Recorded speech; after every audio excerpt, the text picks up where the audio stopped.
All right, we're back. Fantasy Football Fanatics, playoff week number 2. The number 1 team in the league, Bean Snappers, versus number 5, Goat. This was a matchup of who did not want to win.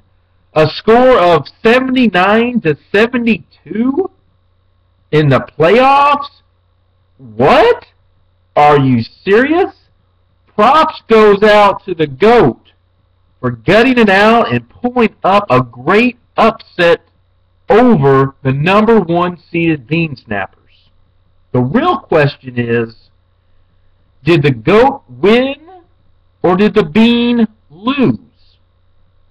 For a number 1 seed to have an efficiency rating of 54.8% is inexcusable, especially in the playoffs. As pointed out for the last month, the Bean could not commit to a starting quarterback. Questions were raised as whether this would hurt him come the playoffs when the games truly mattered. And inevitably it did. It cost him big time. He got 3.84 points from Stafford. Yes, less than 4 points from a starting quarterback in the National Football League.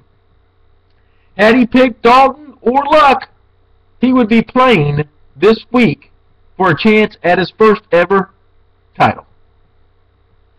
But as it stands now, the Bean will be playing in the 3rd place game.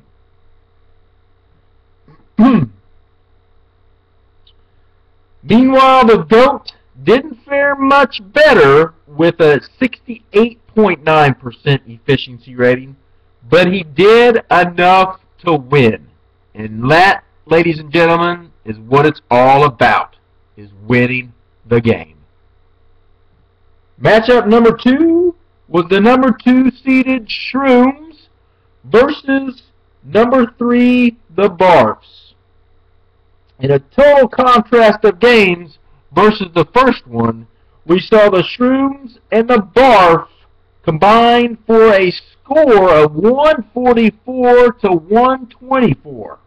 Yes, Evansville Ass Barfs doubled up the score of the Bean Snappers. Just to prove how hot this team is, he is on fire, folks.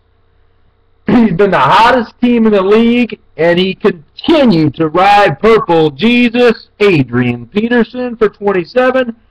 Michael Crabtree, an unlikely hero, put up 29. Henderson, 25. Even Steven Jackson got into the mix with 18 points. Too much for the Shroom, despite his 100% efficiency rating and a score of 124 to advance. Looking ahead to the championship game, this is the first time since 2008 that we have no number 1 or number 2 seeded teams in the title matchup. It's a matchup of who is the hottest and who some would say is the luckiest. Will Adrian Peterson continue to carry Barf, or will the Cinderella story of the year with the GOAT continue when he reaches into his bitch to pull out a fantasy stud sleeper? Should be interesting. Good luck.